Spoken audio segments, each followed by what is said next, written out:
Sir Gammer Vans. Last Sunday morning at 6 o'clock in the evening, as I was sailing over the tops of the mountains in my little boat, I met two men on horseback riding on one mare. So I asked them, could they tell me whether the little old woman was dead yet, who had hanged last Saturday week for drowning herself in a shower of feathers? They said they could not positively inform me, but if I went to Sir Gammer Vans, he could tell me all about it. But how am I to know the house? Said I. Ho, 'tis easy enough, for 'tis a brick house, said they, built entirely of flints, standing alone by itself in the middle of 60 or 70 others just like it.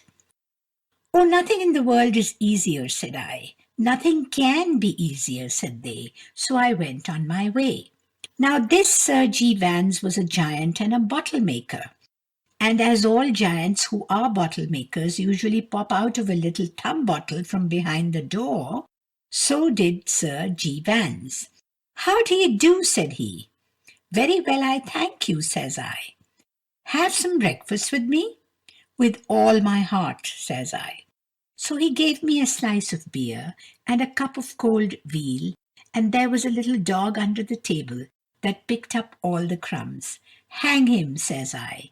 No, don't hang him, says he, for he killed a hare yesterday, and if you don't believe me, I'll show you the hare alive in a basket.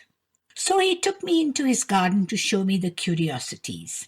In one corner there was a fox hatching eagle's eggs.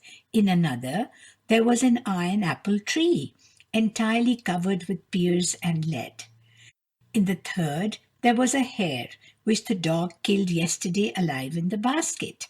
And in the fourth there were 24 hipper switches threshing tobacco, and at the sight of me they threshed so hard that they drove the plug through the wall and through a little dog that was passing by on the other side.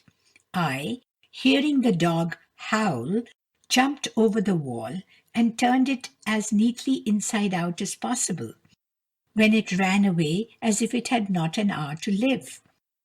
Then he took me into the park to show me his deer, and I remembered that I had a warrant in my pocket to shoot venison for His Majesty's dinner. So I set fire to my bow, poised my arrow, and shot amongst them. I broke 17 ribs on one side and 21.5 on the other, but my arrow passed clean through without ever touching it. And the worst was, I lost my arrow. However, I found it again in the hollow of a tree. I felt it. It felt clammy. I smelt it. It smelt honey. Ho, ho, said I. Here's a bee's nest, when out sprang a covey of partridges. I shot at them. Some say I killed 18, but I am sure I killed 36, besides a dead salmon which was flying over the bridge, of which I made the best apple pie I ever tasted. End of Sir Gammer Vans.